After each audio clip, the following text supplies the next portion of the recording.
हिंद दोस्तों, आपका हाल एग्जाम में स्वागत है। मैं रविकांत। जैसा कि आप लोग को पता है,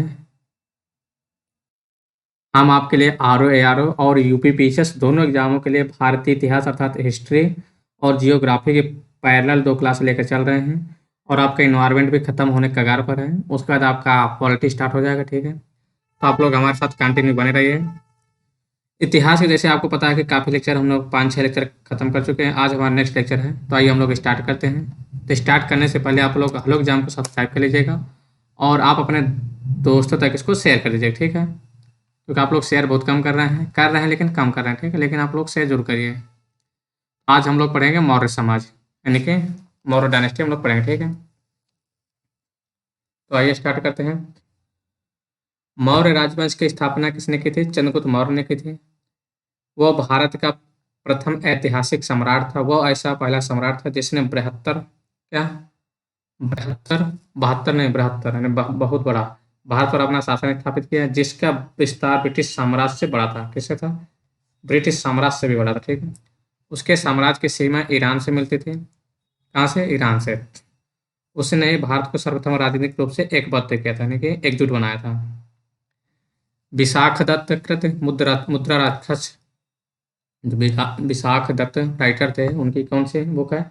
मुद्रा राक्षस में चंद्रगुप्त को नंद राज का पुत्र माना गया है। मुद्रा राक्षस में चंद्रगुप्त को वृषल अर्थात कुलहीन बताया गया, ठीक है? उसके बाद ढूंढी राज ने मुद्रा राक्षस पर टीका लिखे थे। मुद्रा राक्षस के अतिरिक्त विशाख दत्त के नाम से 2 अन्य रचनाओं का भी उल्लेख प्राप्त होता है। कौन सा है? देवी चंद्रगुप्तम और अभिसारिका वचिंतक या अभिसारिका वचिंतक, ठीक है? क्षेमेंद्र कौन है? क्षेमेंद्र कृत बृहत कथा मंजरी, क्षेमेंद्र कृत बृहत कथा मंजरी तथा सोमदेव कृत कथा सरिता सागर में चंद्रगुप्त को शूद्र उत्पत्ति के विषय में विवरण मिलता है, यानी कि वो क्षत्रिय राजा नहीं था, शूद्र राजा, ठीक है? बौद्ध ग्रंथ महाबोधि वंश के अनुसार चंद्रगुप्त राजकुल से संबंधित था तथा वह मौर्य नगर में उत्पन्न हुआ था। हेमचंद के परिशिष्ट पर्व ने चंद्रगुप्त को मयूर पोषकों के ग्रुप के मुखिया के पुत्री का पुत्र बताया है। विलियम जोन्स पहले विद्वान थे जिन्होंने सैंड्रोकोटस की पहचान की। किसकी? सैंड्रोकोटस के नाम से चंद्रगुप्त मौर्य की पहचान किए थे। एरियन तथा प्लूटार्क ने चंद्रगुप्त मौर्य को एंड्रोकोटस के रूप में वर्णित किया है। इसके एंड्रोकोटस। जस्टिन कौन? जस्टिन सैंड्रोकोटस चंद्रगुप्त मौर्य और सिकंदर महान की भेंट का भी उल्लेख करता है। किसको? सिकंदर की और चंद्रगुप्त मौर्य की। ऋषि चाणक्य नहीं है ये। ऋषि चाणक्य ने अपने पुत्र का नाम चाणक्य रखा था। अर्थशास्त्र के लेखक के रूप में इसी पुस्तक में उल्लेखित कौटिल्य तथा पदखंड में उल्लेखित विष्णुगुप्त नाम की सामता चाणक्य से की जाती है। मतलब ये सब तीनों नाम एक ही हैं, कौटिल्य, चाणक्य, विष्णुगुप्त, ठीक है? और चाणक्य। पुराणों में उसे द्विजर्षभ अर्थात श्रेष्ठ ब्राह्मण कहा गया। कौटिल्य चाणक्य द्वारा मौर्य काल में रचित अर्थशास्त्र शासन के सिद्धांतों की पुस्तक है। इसमें राज्य के सप्तांग सिद्धांत दिए गए हैं, अर्थात 7 अंग बताए गए हैं राजत्व के, ठीक है? राजा होगा, अमात्य होगा, जनपद, दुर्ग, कोष, दंड एंड मित्र की व्याख्या की गई है। वही राजा का, यानी कि इसमें अर्थशास्त्र में सप्तांग सिद्धांत बताया गया। कौटिल्य का अर्थशास्त्र ऐतिहासिक ग्रंथ नहीं है। क्या है? ऐतिहासिक ग्रंथ नहीं है, अपितु यह राजनीतिक शास्त्र का एक अद्वितीय ग्रंथ है। किसका? पॉलिटिकल साइंस का। किसका? ये पॉलिटिकल साइंस, ठीक है?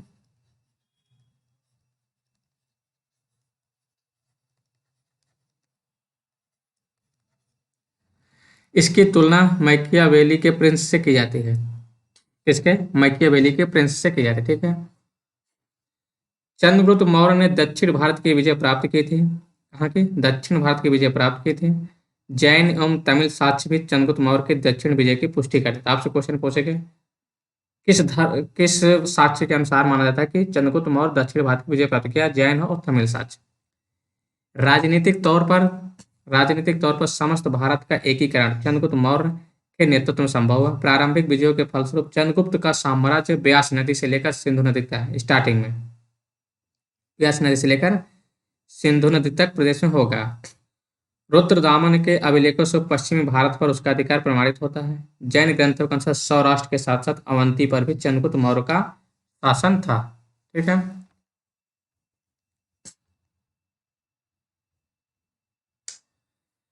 उसकी मृत्यु के समय उसके साम्राज्य का विस्तार पश्चिम में हिंदुकुश यानी वेस्टर्न में हिंदुकुश, पूरब से बंगाल की खाड़ी तक, उत्तर में हिमालय तक की श्रृंखला, दक्षिण में मैसूर तक था। मतलब कि काफी लंबा था। 150 ईस्वी के रुद्रदामन के जूनागढ़ शिलालेख में अनर्थ और सौराष्ट्र गुजरात प्रदेश में चंद्रगुप्त मौर्य के प्रांतीय राज्यपाल पुष्यगुप्त द्वारा सिंचाई के बांध का निर्माण का उल्लेख मिलता है, जिससे यह सिद्ध होता है कि पश्चिम भारत का यह भाग मौर्य साम्राज्य में शामिल था। ठीक है। चंद्रगुप्त मौर्य ने सिकंदर के साम्राज्य के पूर्वी भाग के शासक सेल्यूकस निकेटर था, आक्रमणकारी सेना को 305 ईस्वी पूर्व में परास्त किया था। कब? 305 में। ठीक है। और सिकंदर कब मरा था? आप लोग कमेंट करके बताइएगा। ठीक है। यूनानी लेखक ने बिंदुसार यूनानी लेखकों ने बिंदुसार को अमित्रोकेडिज कहा। विद्वानों के अनुसार अमित्रोकेडिज का संस्कृत रूप है अमित्रघात तथा शत्रुओं का नाश करने वाला। जैन ग्रंथ उसे सिंहसेन कहते हैं। जैन ग्रंथों में बिंदुसार के माता का नाम दुर्धरा मिलता है। किसका? बिंदुसार माता का नाम दुर्धरा मिलता है। और दिव्यावदान के अनुसार बिंदुसार के समय में तक्षशिला में विद्रोह हुआ था। कहाँ? तक्षशिला में विद्रोह हुआ था, जिसको दबाने के लिए उसने अपने पुत्र अशोक की वजह था। इसको बिंदुसार की बात आगे। ठीक है।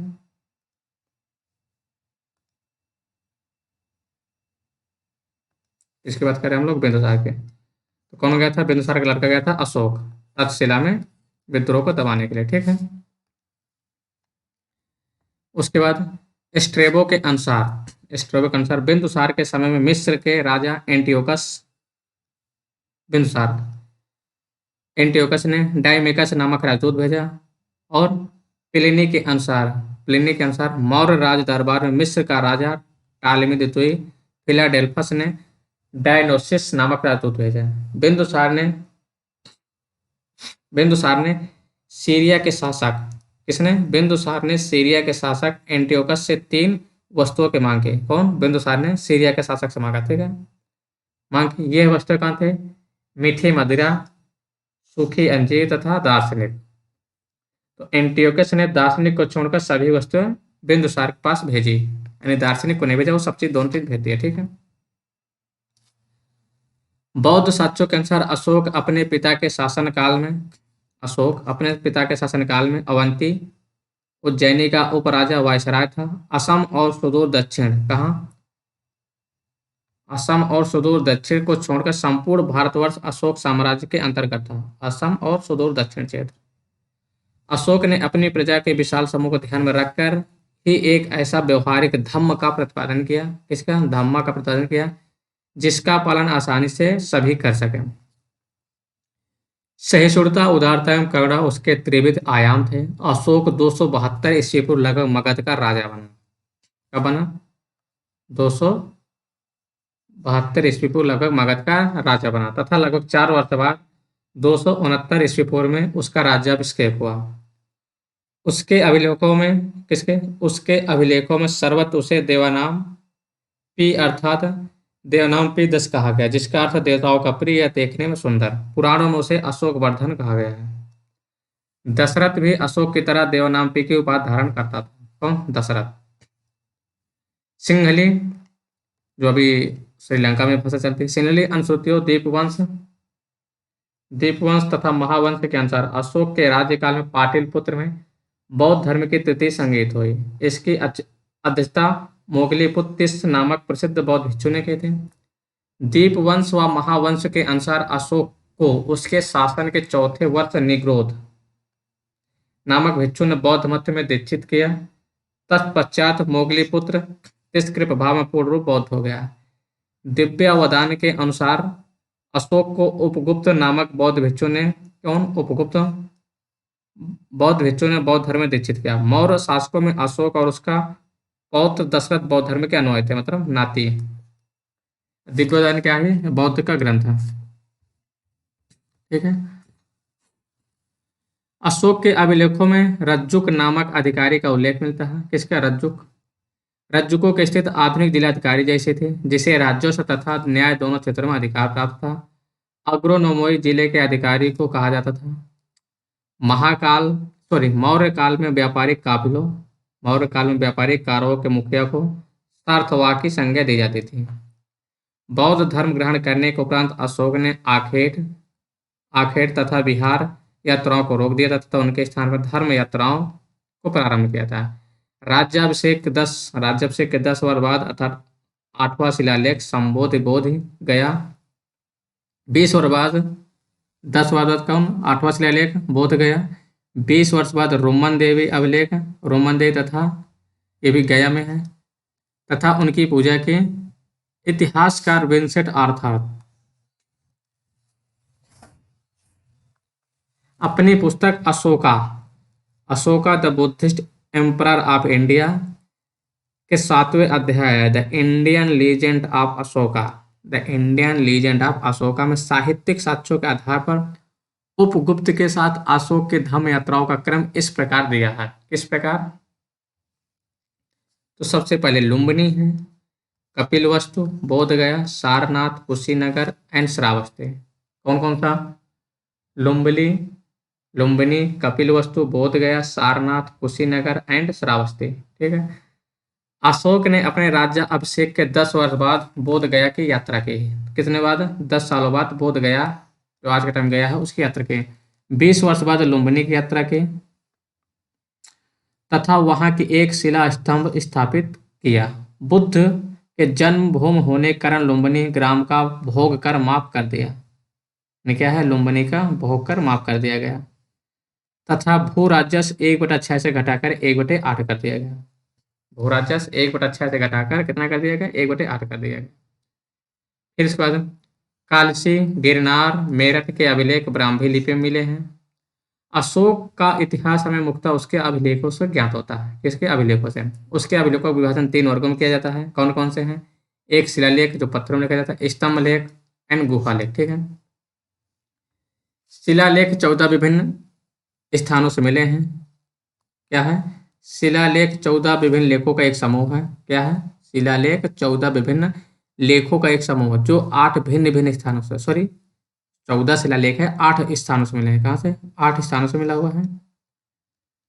ये स्थान क्या है? शहबाजगढ़ी, मानसेहरा, कालसी, गिरनार, धौली, जौगढ़, एरागुड़ी तथा सोपारा। अशोक के अधिकांश अभिलेख प्राकृत भाषा एवं ब्राह्मी लिपि में लिखे गए हैं, लेकिन 2 अभिलेखों शहबाजगढ़ी और मानसेहरा जो कि अफगानिस्तान पाकिस्तान वाले में, शहबाजगढ़ी व मानसेहरा की लिपि ब्राह्मी ना होकर इसमें खरोष्ठी में है। किसमें है? खरोष्ठी में। ठीक है। तक्षशिला से कहाँ से? तक्षशिला अरामाई की लिपि में लिखा गया एक भग्न अभिलेख। अरामाई क्या है? ईरानी अभिलेख। ठीक है। अरामाइक यूनानी है तो अरामाइक लिपि में लिखा गया है भग्न अभिलेख। ठीक है। सरेकुना नामक स्थान से यूनानी तथा अरामाइक लिपियों में लिखा गया है। द्विभाषी यूनानी एवं सीरियाई भाषा अभिलेख लंगमान नामक स्थान से अरामाइक लिपि लिखा गया। अशोक का अभिलेख प्राप्त हुआ है। ब्राह्मी लिपि का प्रथम उद्वाचन पत्थर की पट्टियों अर्थात शिलालेखों पर उत्कीर्ण अक्षरों से किया गया था।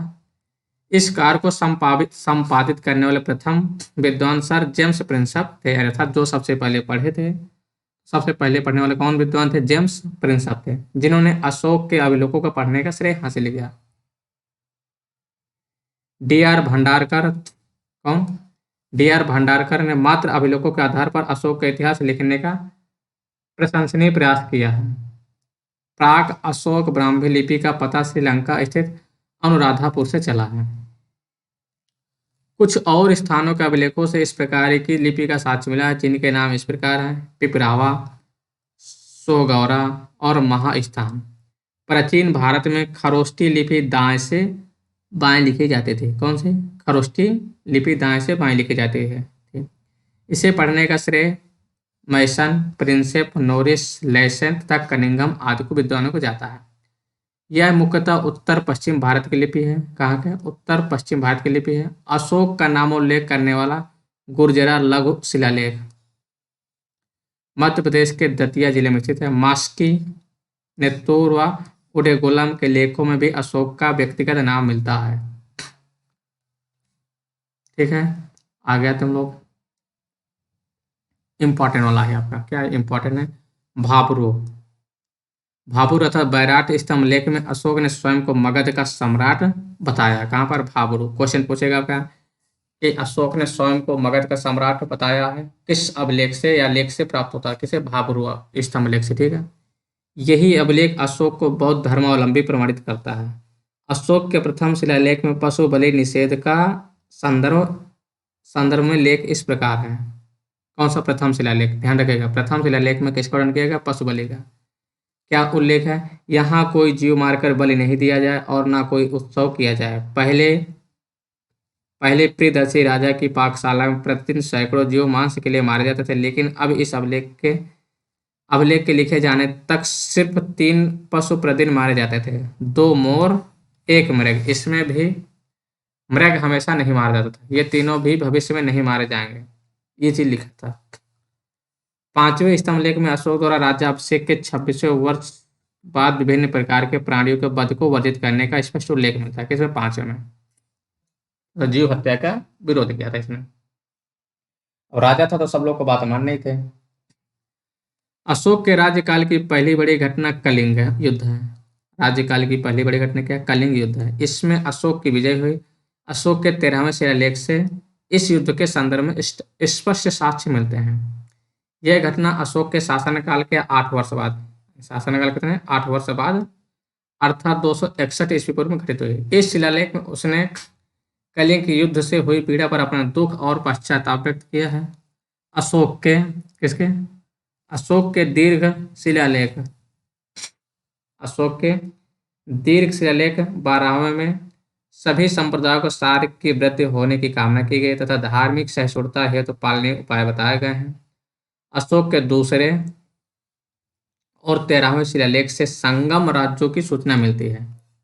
मौर्य शासक अशोक के 13वें शिलालेख से ज्ञात होता है कि अशोक के 5 यवन राजाओं के साथ मैत्रीपूर्ण संबंध है। यवन राजा थे जिनमें एंटियोकस सेकंड थियोस सीरिया के शासक थे, तुर्मय व तुर्माय टालमी सेकंड फिलाडेल्फस मिस्र का राजा था, सीरिया हो गया फिर एंटीगोनस गोनातास मैसेडोनिया का राजा था। फिर इसके बाद साइरेन का शासक मग अलिक सुंदर अर्थात अलेक्जेंडर एपाइरस कहाँ का? एपीरस का राजा था। यानी मैत्रीपूर्ण संबंध थे। गोरखपुर जिले से प्राप्त सहगौरा ताम्रपात अभिलेख और बांग्लादेश के बोगरा जिले से प्राप्त महास्थान अभिलेख की रचना अशोक के कालीन प्राकृत भाषा में हुई और उन्हें ईसा पूर्व 3वीं सदी के ब्राह्मी लिपि में लिखा गया है। किसमें लिखा गया है? ब्राह्मी लिपि में। बोगरा जिले से, बांग्लादेश के बोगरा जिला, महास्थान। ठीक है, महास्थान कहाँ पर है? बांग्लादेश में। सैगोरा कहाँ? गोरखपुर में। ये अभिलेख अकाल के समय किए जाने वाले राहत कार्यों के संबंध में है। इस अकाल की पुष्टि जैन स्रोतों से होती है। मौर्य काल में न्यायालय मुख्यतः 2 प्रकार के थे, धर्मस्थी तथा कंटक शोधन। धर्मस्थी दीवानी तथा कंटक शोधन फौजदारी न्यायालय होते थे। आज के टाइम पे दीवानी फौजदारी दोनों होते हैं। गुप्तचरों को अर्थशास्त्र में गूढ़ पुरुष कहा गया है। अर्थशास्त्र में 2 प्रकार के गुप्तचरों का उल्लेख मिलता है। संस्था अर्थात एक ही स्थान पर रहने वाले जो संस्था गुप्तचर थे वो एक ही स्थान पर रहते थे, और संचरा ये भ्रमण करते थे, ये एक स्थान से दूसरे में भ्रमण करते थे। उसके बाद मेगास्थनीज के इंडिका,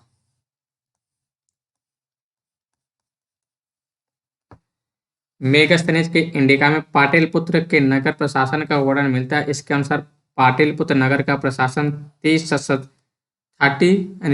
सदस्यों वाली समितियों द्वारा होता था। इसकी कुल 6 समितियां होती थी तथा प्रत्येक समिति में 5 सदस्य होते थे, तो 5 छक्के 30 हो गया।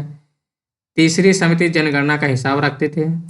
वर्तमान में भी यह कार्य नगर पालिका प्रशासन द्वारा किया जाता है। छठी समिति का कार्य बिक्री कर वसूल करना था। विक्रय कर मूल्य का 10वें भाग के रूप में वसूला जाता था, अर्थात 10%। करों की चोरी करने वालों को मृत्युदंड दिया जाता था। आज देख तो भाग जाते हैं। वो नगर के पदाधिकारियों को स्टोनमोई कहता था। फिर मेगस्थनीज सेलुकस निकेटर द्वारा मेगस्थनीज सेलुकस निकेटर द्वारा चंद्रगुप्त मौर्य की राज्यसभा में भेजा गया यूनानी राजदूत था। मौर्य युग में नगरों का प्रशासन नगर पालिका द्वारा चलाया जाता था, जिसका प्रमुख नागरिक या पुरमुख था। मेगस्थनीज ने तत्कालीन भारतीय समाज को 7 श्रेणियों में विभाजित किया है। 7 श्रेणी में, ठीक है। तो कौन कौन से हैं? दार्शनिक, कृषक, पशुपालक, कारीगर, योद्धा, निरीक्षक और मंत्री। ये 7 श्रेणी में विभाजित किया था किसने? मेगस्थनीज ने। मेगस्थनीज भारतीय समाज में दास प्रथा के प्रचलित होने का उल्लेख नहीं है। मेगस्थनीज के अनुसार भारत में दास प्रथा उस टाइम नहीं थी। उसके अनुसार मौर्य काल में कोई भी व्यक्ति ना तो अपनी जात से बाहर विवाह कर सकता था और ना ही उनसे भिन्न पेशा अपना सकता था। मतलब कास्ट सिस्टम था, ये कह रहा।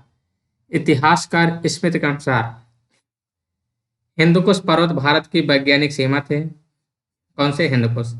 अशोक के अभिलेखों में मौर्य साम्राज्य 5 प्रांतों के नाम का उल्लेख मिलता है अशोक टाइम पर, ठीक है। कौन सा?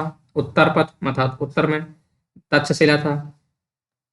अवंतरिठ उज्जैनी, जो अवंती वाला है। कलिंग, ये तोसली, जो उड़ीसा वाला है। दक्षिण पथ सुवर्णगिरी कर्नाटका।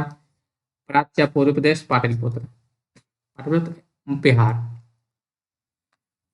भाग एवं बलि प्राचीन भारत में राजस्व के स्रोत थे। भाग व बलि अर्थशास्त्र से ज्ञात होता है कि राजा भूमि का मालिक होता था। वह भूमि से उत्पन्न उत्पादन के एक भाग का अधिकारी था। इस कर को भाग कहते थे।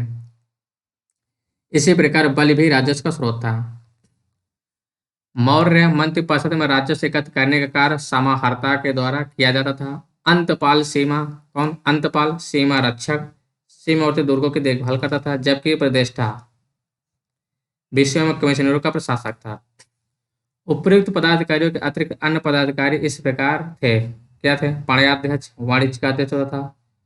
सुराध्यक्ष सूनाध्यक्ष बूचड़ खाने का होता था। गणिकाध्यक्ष वैश्याओं का निरीक्षक था। शीताध्यक्ष राजकीय कृषि विभाग का अध्यक्ष। अकाराध्यक्ष खानों का अध्यक्ष होता था। लक्षणाध्यक्ष छापे खाने का अध्यक्ष। लोहाध्यक्ष धातु का। और नवाध्यक्ष जहाज रानी का विभाग का अध्यक्ष था। अर्थशास्त्र में पति द्वारा परित्यक्ता पत्नी के लिए विवाह विच्छेद की अनुमति दी गई थी। मौर्य काल समाज में तलाक की प्रथा थी। क्या थे? उस टाइम तलाक की प्रथा थी। पति के बहुत समय तक विदेश में रहने या उसके शरीर में दोष होने पर पत्नी उसका त्याग कर सकती थी। इस प्रकार पत्नी के व्यभिचारिणी होने या बंध्या होने जैसी दशाओं में पति उसका त्याग कर सकने का अधिकारी था। ठीक है। विदेशियों को विदेशियों को भारतीय समाज में मनु द्वारा विदेशियों को भारतीय समाज में मनु द्वारा व्रात्य क्षत्रिय यानी फालन क्षत्रिय का सामाजिक स्तर दिया गया था। सारनाथ स्तंभ का वो निर्माण अशोक ने कराया था। कौन? सारनाथ कहाँ पर है? बनारस। इस स्तंभ के शीर्ष पर सिंह की आकृति बनी है, जो शक्ति का प्रतीक है। इस प्रतिकृति को भारत सरकार ने अपने प्रतीक चिन्ह के रूप में लिया है। मौर्य युगीन कौन से? मौर्य युगीन सभी स्तंभ चुनार के बलुआ पत्थरों से निर्मित हैं। सभी स्तंभ किसके हैं? चुनार के बलुआ पत्थर से निर्मित है। ठीक है। स्थापत्य कला के दृष्टिकोण से सांची के स्तूप स्थापत्य कला के दृष्टिकोण से सांची के स्तूप का सबसेट माना गया है। सांची कहाँ है? मध्य प्रदेश के रायसेन जिला में स्थित है। इसका निर्माण अशोक ने कराया था। किसने कराया था? अशोक ने कराया था। इस स्तूप का आरंभिक काल 3वीं शताब्दी ईसा पूर्व था। फिर क्या है? भारहूत का स्तूप मध्य प्रदेश के सतना जिले में, एक सांची होगा एक भारहूत होगा, ठीक है, सतना जिले में स्थित है।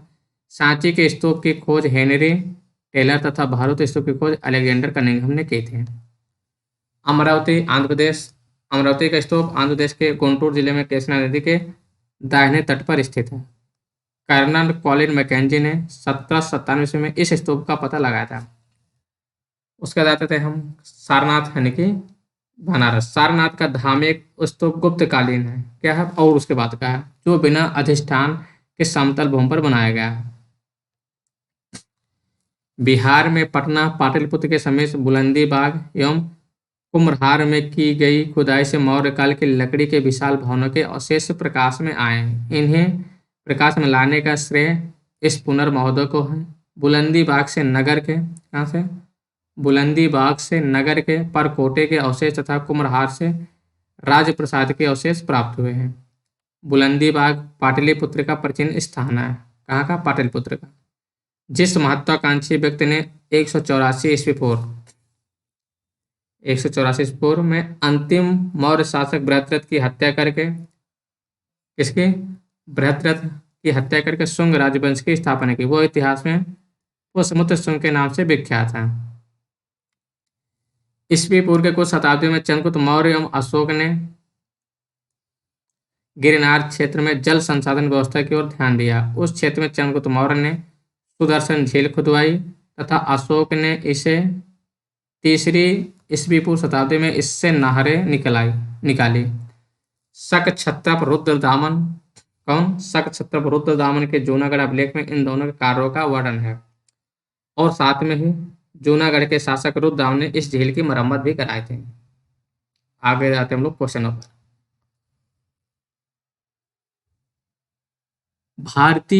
प्रथम भारतीय साम्राज्य स्थापित किया किसने किया था? चंद्रगुप्त मौर्य ने।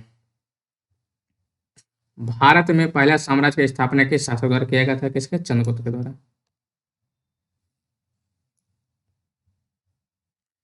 निम्नलिखित में से कौन सा सबसे पुराना राजवंश है? तो इनमें से देखना पड़ेगा। गुप्त, परधन, कुषाण, तो कौन सा मौर्य हो जाएगा? जिसके ग्रंथ में चंद्रगुप्त मौर्य का विशिष्ट रूप से वर्णन हुआ है वो कौन सा है? क्या है? विशाख दत्त। विशाख दत्त के मुद्राक्षर से विस्तृत वर्णन मिलता है। यूनानी लेखक जस्टिन द्वारा किसे सेंट्रोकोटस कहा गया था? सेंट्रोकोटस किसे कहा गया है? चंद्रगुप्त मौर्य को कहा गया है। सेंट्रोकोटस से चंद्रगुप्त मौर्य की पहचान किसने की थी? किसने की थी? अभी बताया गया, विलियम जॉन्सन। ठीक है, अगला क्वेश्चन आता है।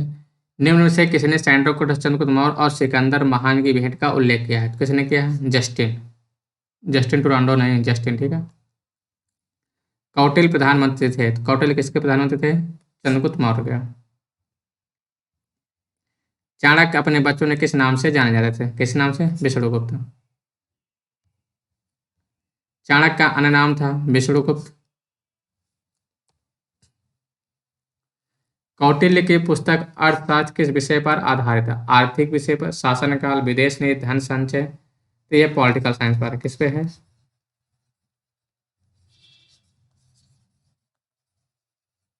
ठीक है, किस पर है? पॉलिटिकल साइंस पर है। कौटिल्य का अर्थशास्त्र चंद्रगुप्त मौर्य के संबंध में नाटक है। आत्मकथा किसने? शासन के सिद्धांत पर, पॉलिटिकल साइंस पर है।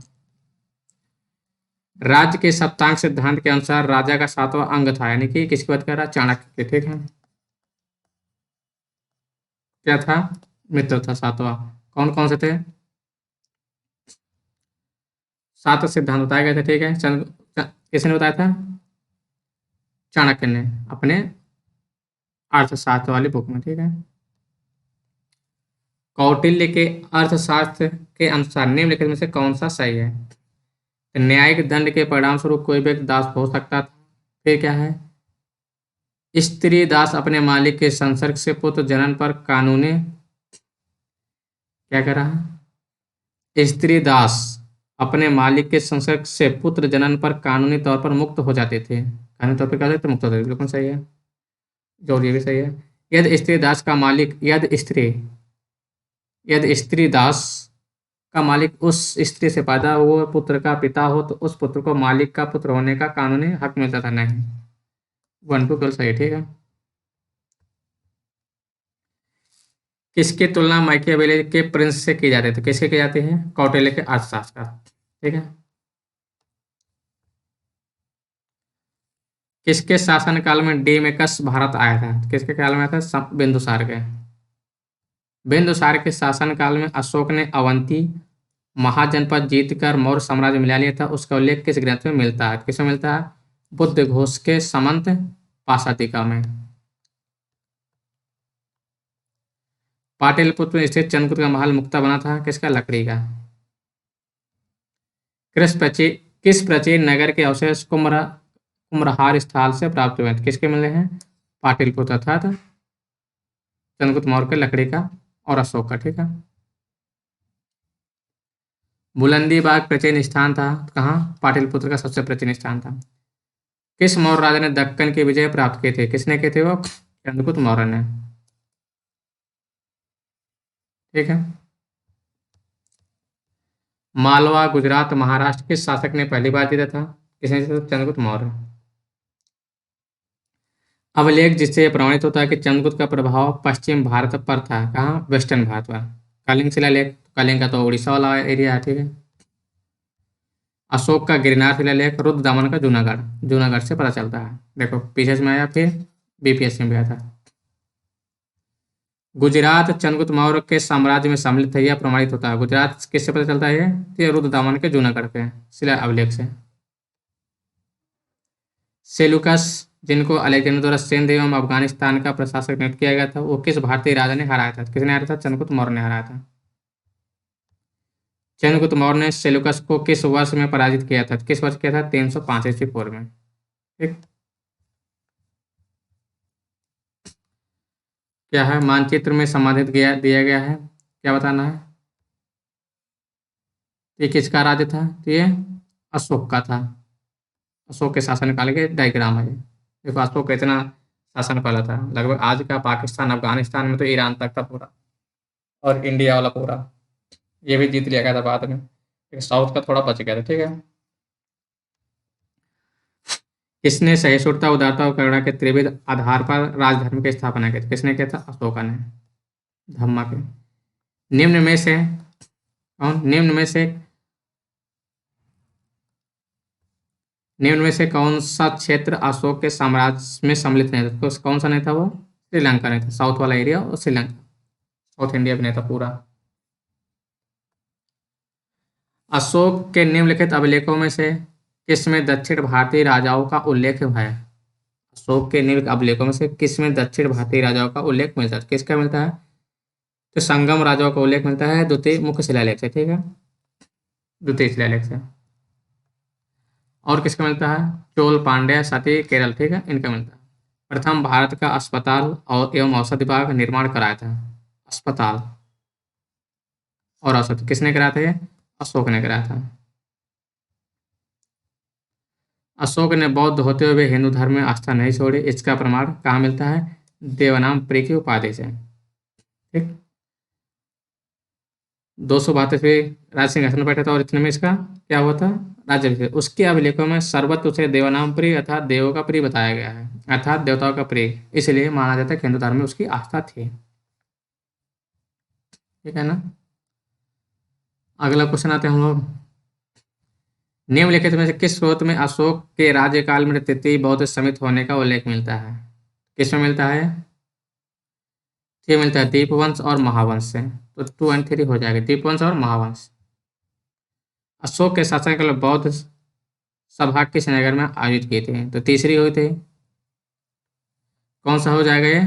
पाटलिपुत्र। पहली कहाँ हो गए थे? राजगृह, दूसरा वैशाली, तीसरी पाटलिपुत्र, ठीक है। निम्नलिखित मौर्य शासक बौद्ध धर्म के अनुयायी थे, तो कौन कौन थे? अशोक थे और उसका पौत्र कौन था? 2 4 हो जाएगा, 2 4। बृहद्रथ। रज्जुक थे, रज्जुक कौन होते थे? मौर्य शासन में अधिकारी थे। सार्थवाह किसे कहते थे? तो सार्थवाह किसे कहा जाता था? व्यापारियों के काफिले का जो नेतृत्व करता था, जो व्यापारियों के काफिले का नेतृत्व करता था, या उनका हेड मान लीजिए। निम्नलिखित से कौन सा अधिकारी मौर्य प्रशासन का भाग नहीं है? अग्रहारिका युक्त रज्जुक प्रदेशक, यही नहीं था। ये जिलाधिकारी होते थे, रज्जुक एक केवल राजस्व विभाग के रहे और प्रदेशक ये मंडल का प्रधान अधिकारी होता था। सारनाथ स्तंभ का निर्माण किया था, तो किसने किया था सारनाथ का? अशोक ने, ठीक है ना।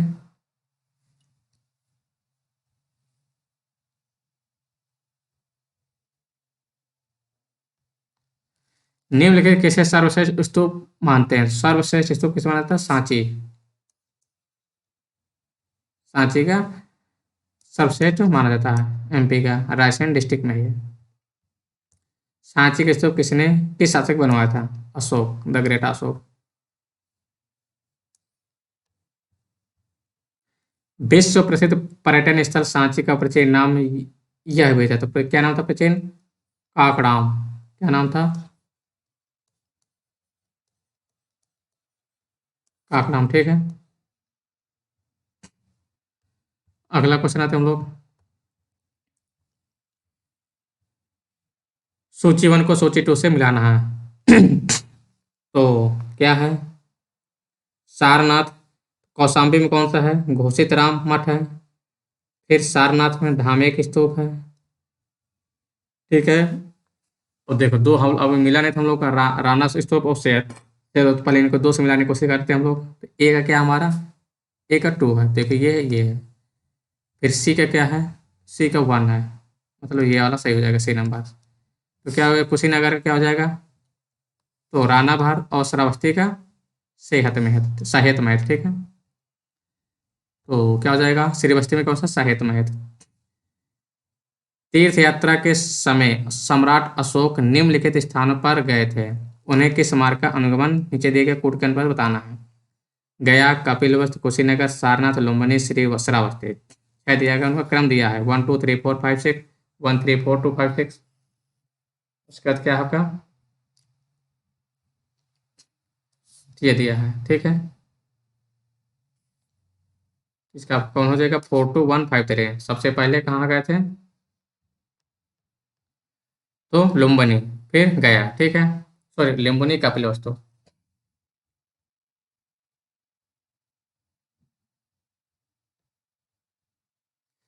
सबसे पहले क्या जाएगा? लुम्बिनी, कपिलवस्तु, बोध गया, सारनाथ, कुशीनगर एंड श्रावस्ती। ये क्रम का तुमने कहा, ठीक है। अशोक के शिलालेख यानी इंस्क्रिप्शन में प्रयुक्त भाषा, तो भाषा कौन सा? प्राकृत भाषा यूज हुई है, और प्राकृत, आरामाइक और ब्राह्मी लिपि भी यूज हुई है। निम्नलिखित में से कौन सा अशोककालीन अवशेष खरोष्ठी लिपि में है? तो खरोष्ठी लिपि कहाँ मिलेगा आपका? शहबाजगढ़ी, अफगानिस्तान, ठीक है। पत्थर पर प्राचीनतम शिलालेख किस भाषा में थे? तो किस भाषा में थे वो? सबसे प्राकृत भाषा में। फिर ब्राह्मी, उसके बाद ब्राह्मी लिपि का प्रथम उद्वाचन किस पर उत्कीर्ण अक्षरों से किया गया था? किस पर किया गया? पत्थर की पट्टियों पर। अशोक के शिलालेखों का सर्वप्रथम किसने पढ़ा था? सर्वप्रथम जेम्स प्रिंसप ने। सर्वप्रथम किसने? James Prinsep. ब्राह्मी लिपि को सर्वप्रथम किसने पढ़ा था? किसने पढ़ा था? James Prinsep. किसने? ब्राह्मी लिपि। देखो, अशोका से कितने क्वेश्चन, अशोका से बहुत क्वेश्चन आते हैं। बुद्धिज्म से, अशोका से दबा के क्वेश्चन आते हैं, तो आप लोग ये दोनों को अच्छे से पढ़ेंगे, बिल्कुल रट्टा मार के। अशोक के शिलालेख को पढ़ने वाला प्रथम अंग्रेज कौन था? James Prinsep. सम्राट अशोक के राजा राजा आदेशों का सबसे पहले विघटन डिसाइफर किसने किया था? तो किसने किया था? पढ़ा था? जेम्स प्रिंसप ने सबसे पहले पढ़ा था। मौर्य साम्राज्य के पेशावर के निकट उत्तर पश्चिम भाग में अशोक के शिलालेख थे, किस भाग में थे? खरोष्टे में। शहबाजगढ़ी व मानसेरा, ठीक है। इसमें थे खरोष्टी भाषा में। वो स्थान जहाँ प्राग अशोक ब्राह्मी लिपि का पता चला है, कहाँ पर पता चला? ये अनुराधापुर। कौन सा? श्रीलंका, अनुराधापुर। प्राचीन भारत में निम्नलिखित में कौन सा एक लिपि दाई यानी राइट टू लेफ्ट लिखा गया है? तो राइट टू लेफ्ट कौन सी? खरोष्टी है। देखिए, आइए से पूछा गया, कितना इंपॉर्टेंट क्वेश्चन है। प्राचीन भारत की कौन सी लिपि दाहिने से बाएं लिखी गई है? तो कौन सी? खरोष्टी है। बीपीएससी में पूछा गया है। अशोक का अपना शिलालेखम समानता जिस नाम से उल्लेखित किया गया है, क्या है? प्रियदर्शी अर्थात या नामदर्शी। अपने शिलालेखों में अशोक समानता किस नाम से जाने जाते थे? किस नाम से? अभिलेखों में किस शासक का उल्लेख प्रियदर्शी या देवनामप्रिय के रूप में जाना जाता है? किसे जानता है? अशोका को, द ग्रेट अशोका।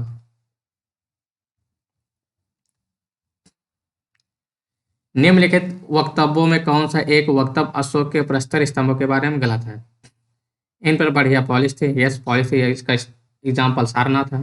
ये अखंड थे, ये भी सही है, सारनाथ एग्जाम्पल इसका। स्तंभों का सॉफ्ट सुंडाकार है, ये भी सारनाथ का एग्जाम्पल है। ये स्थापत्य के संरचना के भाग भी, ये गलत है। निम्नलिखित में से किस उभार द्वार मूर्ति शिल्प रिलीफ स्कल्पचर शिलालेख में अशोक के प्रस्तर रूप चित्र के साथ राघो अशोक अर्थात राजा अशोक उल्लेखित है, तो किसे मिला है? कंगनहल्ली। कर्नाटक के कलबुर्गी जिले में भीमा नदी के किनारे कंगनहल्ली में बौद्ध स्तूप है।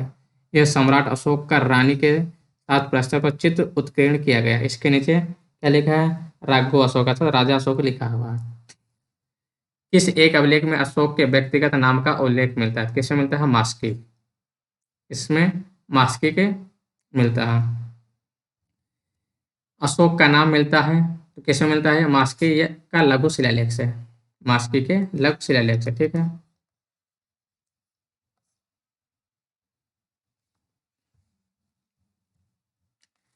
निम्नलिखित में से किसमें अशोक का नाम उल्लेख मिलता है? किसमें मिलता है? ये गुर्जरा। अशोक का रोमन देव भी अशोक का रोमन देव स्तंभ संबंधित है, तो रोमन देव किसके? बुद्ध के जन्म से है। गुर्जरा लघु शिलालेख कौन सा? गुर्जरा लघु शिलालेख जिसमें अशोक का नाम उल्लेख किया गया था, उत्तर प्रदेश कहाँ पर स्थित है? कौन सा? गुर्जरा लघु शिलालेख कहाँ पर है? मध्य प्रदेश के दतिया जिले में स्थित है, ठीक है। केवल वो स्तंभ जिसमें अशोक ने स्वयं को मगध का सम्राट बताया है, तो किसमें? भाबरू। कौन सा? भाबरू अर्थात बैराट स्तंभ लेख में बताया है मगध का सम्राट। कालसी प्रसिद्ध है, तो कालसी किसके लिए प्रसिद्ध है? अशोक के शिलालेख के कारण प्रसिद्ध है। अगला आते हैं हम लोग। उत्तराखंड में सम्राट अशोक के शिलालेख की एक प्रति कहाँ मिली है? तो कहाँ पर मिली है? कालसी। कालसी उत्तराखंड, यूके। आते हैं कालसी। कालसी कहाँ पर है? अच्छा, क्या मिलान का कौन कौन सा सही सुमेलित है? तो कालसी तो कहाँ? यूके में है, तो गलत हो जाएगा। ईरागुड़ी आंध्र प्रदेश में सही है, ठीक है। देखिए 2022 में यह है। उसके बाद क्या है? धौली उड़ीसा। धौली उड़ीसा और एरागुड़ी दो आपके सही हैं, तो दो इसमें कलियुग में सही हो जाएंगे, ठीक है। कौन सा निम्नलिखित अशोक का कौन सा शिलालेख धार्मिक संश्लेषण समन्वय के बारे में कहता है? धार्मिक समन्वय की बात करता है, तो किसमें? 12वां शिलालेख है। कलिंग के विजय तथा क्षत्रियों का वर्णन अशोक के किस शिलालेख में मिलता है? किसमें मिलता है? 13वें शिलालेख में।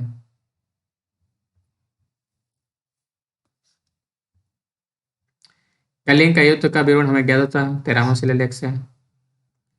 किस अभिलेख में कलिंग विजय का वर्णन मिलता है? किसमें मिलता है इसमें? ये हाथी गुम्बा अभिलेख से। किसमें? हाथी गुम्बा या 13वां शिलालेख से, ठीक है। अशोक के निम्न अभिलेखों में से पूर्ण रूपेण धार्मिक सहिष्णुता के प्रति समर्पित कौन सा अभिलेख है? तो ये धार्मिक सहिष्णुता कौन सा ये अभिलेख है? शिलालेख 12वां।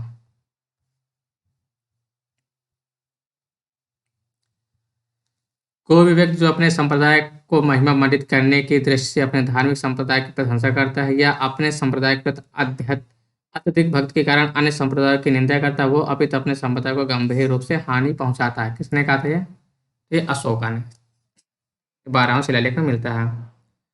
अशोक जो प्रमुख शिलालेख रॉक एडिक्ट संगम राज्य के विषय में हमें बताते हैं, उनमें कौन कौन सम्मिलित है? कौन सा हो जाएगा? दूसरा और 13वां, ठीक है।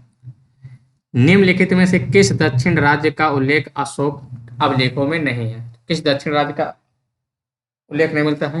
ये सातवाहना का, चोल पांड्या सती पुत्र का तो मिलता है, ठीक है, यानी संगम डायनेस्टी का। टलेमी फिलाडेल्फस जिसके साथ अशोक राजनय संबंध थे, वो कहाँ का शासक था? तो टलेमी कहाँ का था? मिस्र का था। 5 लोगों से संबंध था, सीरिया, मिस्र, फिर मैसेडोनिया, साइरीन, फिर क्या था? एपीरस, ठीक है ना। अशोक अशोक का समकालीन तुर्मय कहाँ का राजा था? तुर्मय कहाँ का था? ये मिस्र का। किस राजवंशों के शासकों के सुदूर देशों से सीरिया व मिस्र के साथ राजकीय संबंध थे? किसके थे? अशोका के।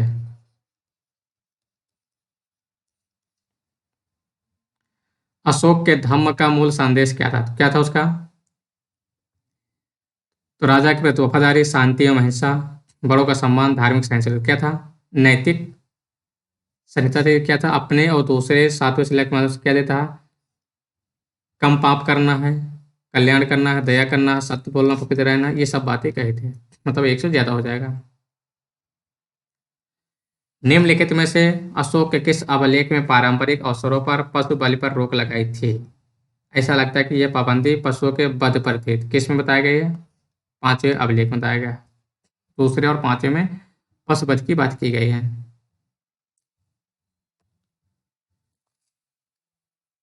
प्राचीन भारतीय अभिलेखों में कौन सा एक खाद्यान्न को देश संकट काल में उपयोग हेतु संरक्षित रखने के बारे में प्राचीनतम शाही आदेश मिला? तो किसमें मिला? शाहगौरा ताम्रपात्र से। ठीक है। फिर क्या है अगला क्वेश्चन? अशोक ने अशोक ने कलिंग को मौर्य साम्राज्य में जोड़ लिया था। यस। कलिंग दक्षिण भारत को जाने वाले स्थलीय एवं समुद्री मार्गों को नियंत्रित कर रहा था। तो क्या करा इसमें? कौन सा ऑप्शन है सही है? ठीक है।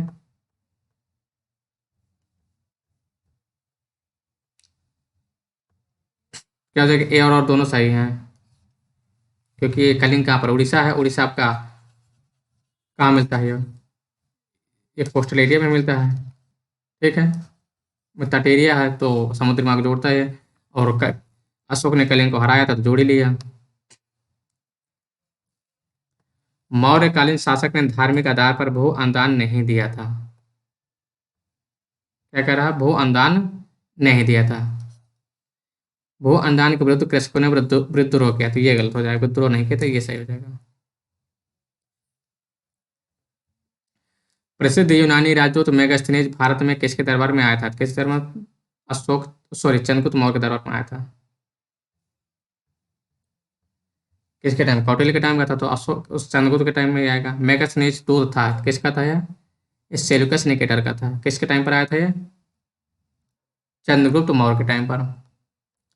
किसके शासनकाल में मेगास्थनीज भारत आया था? ये चाणक्य। ठीक है। मौर्य समाज का 7 वर्ग में विभाजन का विशेष रूप से उल्लेख किया गया है। कौटिल्य का अर्थशास्त्र, अशोक, मेगास्थनीज के इंडिका में किया गया है। ठीक है। दार्शनिक, कृषक, पशुपालक, कारीगर, योद्धा, निरीक्षक और सभासद। मेगास्थनीज हो जाएगा 7, बिना पढ़े आंसर मार दो। निम्नलिखित में किस स्रोत में उल्लिखित है प्राचीन भारत में दास्तान नहीं थे? किस में बताया गया ये दास्तान नहीं थे? ये मेगास्थनीज के इंडिका में। मौर्य समाज के वैसे 7 वर्गों में विशेषतौर पर उल्लिखित है। किस पे? मेगास्थनीज के इंडिका में। मौर्य काल में टैक्स छुपाने, चोरी में इनमें से क्या दंड दिया? मृत्युदंड। क्या दंड दिया जाता था टैक्स चोरी पर? मृत्युदंड। वह स्रोत जिसमें पाटलिपुत्र के प्रशासन का वर्णन उपलब्ध है, किसमें है? अर्थशास्त्र और इंडिका, दोनों में है। निम्नलिखित में से कौन सा स्रोत मौर्य के नगर प्रशासन का विस्तृत विवरण प्रस्तुत करता है? तो मेगास्थनीज के इंडिका। मेगास्थनीज की पुस्तक का नाम था इंडिका। ठीक है। इंडिका का मूल लेखक था, इंडिका के लेखक मेगास्थनीज। लेखक मेगास्थनीज। एक कितने बार क्वेश्चन पूछा? वर्तमान नगर पालिका प्रशासन का कौन सा कार्य मौर्य काल से जारी है? कौन सा कार्य था वो? जन्म मृत्यु का पंजीकरण, नगर पालिका का। मौर्य नरेशों के बारे में निम्न में से कौन सा कथन सही है? कौन सा कथन सही है? संस्कृति व कला व साहित्य था उस टाइम पर। फिर सोने की सिक्के तो बहुत बाद में आए हैं, ये गुप्ता पीरियड में। प्रांतीय विभाजन, यस। हिंदू पुस्तक साम्राज्य था, एसीडी। भाग एवं बलि ये क्या थे? ये राजस्व के स्रोत थे।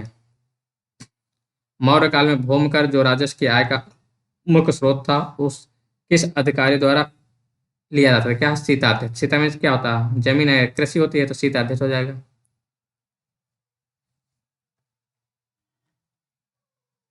मौर्य काल में सीता से तात्पर्य है क्या था? वो कृषि से होना चाहिए। किससे? राजकीय भूमि से। मौर्य मंत्र परिषद में निम्न कौन राजस्व इकट्ठा करने में संबंधित था? समाहर्ता। कौन मौर्य के अधिकारी तौल माप का प्रभारी होता था? किसका? तौलवा माप का। तो क्या हो जाएगा? पौताध्यक्ष, बेट एंड मेजर्स का। ठीक है। मौर्य काल में एग्रोनोमोई अधिकारी निम्नलिखित से किस क्षेत्र से संबंधित था? तो मार्ग निर्माण। क्या? एग्रोनोमोई, मार्ग।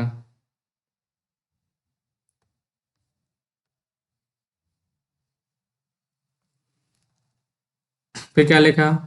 पंकोदक सन्निस्रोत मौर्य प्रशासन द्वारा लिया गया जाने वाला जुर्माना। तो क्या था ये? सड़क पर कीचड़ फैलाने वालों से लिया जाता था, जुर्माना लिया जाता था।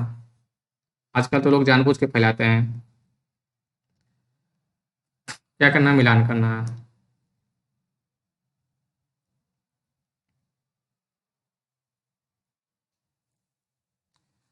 क्या है? तलार, पट्टकोल, फिर सहसा धपे, सहसा अधिपति, बालाधिपति। ठीक है। क्या हो जाएगा इसका? का तलार का रात्रि सुरक्षा कर्मियों का अधिकारी होता था। पट्टकोल या ग्रामीण कर वसूल करने वाला। ठीक है।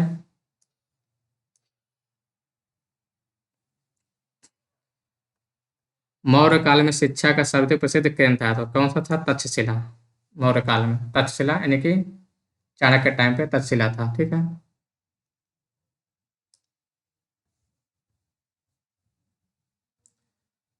फिर कौटिल्य के अर्थशास्त्र के अनुसार मौर्यकालीन न्याय व्यवस्था निम्नलिखित में न्यायालय में अस्तित्व थे। कौन से थे वो? धर्म स्थैर्य और कंटक शोधन थे। कौन थे? धर्म स्थैर्य और कंटक शोधन। 2 4 हो जाएगा। भारतीय भारत के संस्कृत इतिहास के संदर्भ में इतिवृत्तो क्या है? इतिवृत्तो राजवंशी इतिहासों तथा वीर गाथाओं का कंठस्थ करना निम्नलिखित से किसका व्यवसाय था? तो किसका व्यवसाय था? ये मागध का। किसका था? ये मागध का। ठीक है।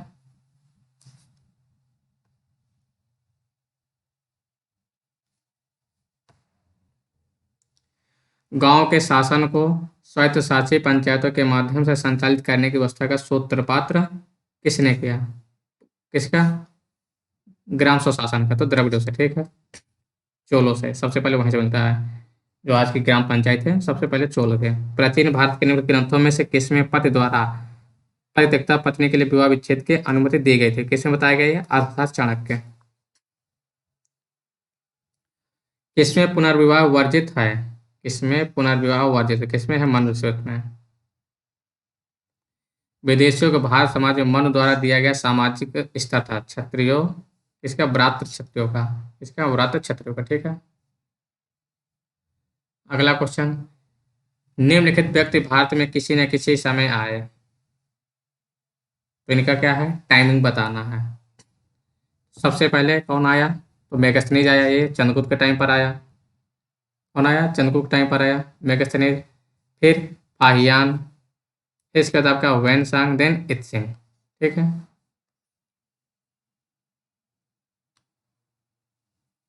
अगला क्वेश्चन। चंद्रगुप्त मौर्य, चंद्रगुप्त बिंदुसार, अशोक, चाणक्य। अशोक का नाम कहते हैं ये दिशा। बिंदुसार का अमित्रोघात, चंद्रगुप्त का सेंट्रोपोटस। हो जाएगा 1 का 2, 2, 2। और क्या मिल रहा? 2। इसको दे देखो तो ये भी दिया धीरे धीरे। ये हो जाएगा 80 नंबर। ठीक है। अंतिम मौर्य कौन था? बृहद्रथ। इसका वध किसने किया था? तो शुंग डायनेस्टी के पुष्प शुंग ने इसका, पुष्पमित्र शुंग ने इसका वध कर दिया था और शुंग डायनेस्टी का स्टार्ट किया था। अंतिम मौर्य शासक, अंतिम मौर्य शासक बृहद्रथ की हत्या उसके प्रधान सेनापति यश। अंतिम शुंग राजा देवभूति की हत्या उसके ब्राह्मण मंत्री वासुदेव कर्ण ने की और राजसिंह के साथी लिया। यश। आंध्र ने कर्ण राजवंश का अंतिम शासक को पद वंचित किया। ये सही हो जाएगा आपका। मौर्य काल में प्राणायाम था। प्राणायाम क्या था? आपातकालीन काल था। ईसवी सन के पूर्व कुछ शताब्दियों में निम्नलिखित से किन शासकों ने गिरनार क्षेत्र में जल संसाधन व्यवस्था की ओर ध्यान दिया? था चंद्रगुप्त, अशोक है और रुद्रदामन है। 2 4 3 इसमें हो जाएगा।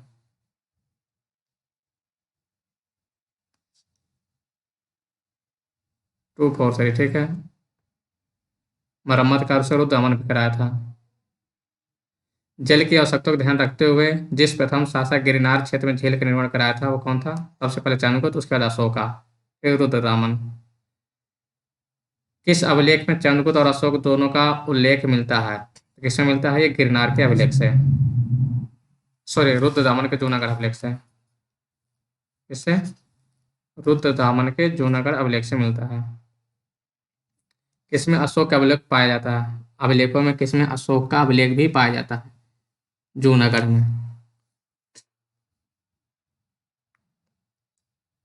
बराबर पहाड़ियों की गुफाओं के विषय में निम्न से कौन सा एक सही नहीं है? कौन सी बराबर के हैं? बराबर की पहाड़ियों में कुल 4 गुफाएं हैं। यस। 3 गुफाओं की दीवार पर अशोक के अभिलेख उत्कीर्ण है। 3 अभिलेख इन गुफाओं के आजीविकों को समर्पित होने का उल्लेख है। ये 6वीं शताब्दी का है, तो ये गलत है। यह 6वीं शताब्दी के नहीं है, ठीक है। ये इस काल के हैं। मौर्य काल में मूर्तियों में मणिभद्र अर्थात यक्ष नाम से अंकित मूर्ति किस स्थान से प्राप्त हुई? कहाँ से हुई? परखम से। कहाँ से हुई? कहाँ से? मथुरा की मूर्तिकला प्रादुर्भाव या लोक कला के माध्यम से हुई है।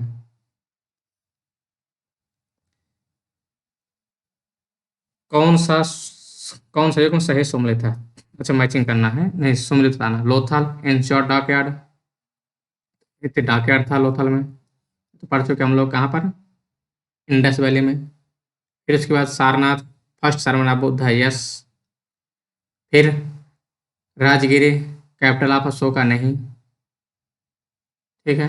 Nalanda, the great seat of Buddhist learning, तो ये सही है। तो क्या आ जाएगा? 1 2 4 हो जाएगा।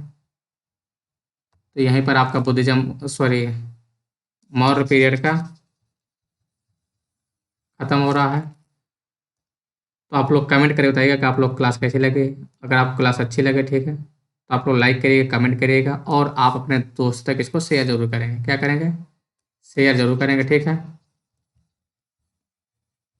और आप हमारे साथ कंटिन्यू बने रहें, जिससे कि आपको यूपी पीसीएस एंड साथ में आरओ एंड एआरओ का एग्जाम में अच्छे से तैयारी भी हो सके, ठीक है। तो क्लास यहीं पर समाप्त कर रहे हैं। उसके बाद हम लोग नेक्स्ट पढ़ेंगे मौर्योत्तर काल, ठीक है। तो धन्यवाद दोस्तों, टेक केयर।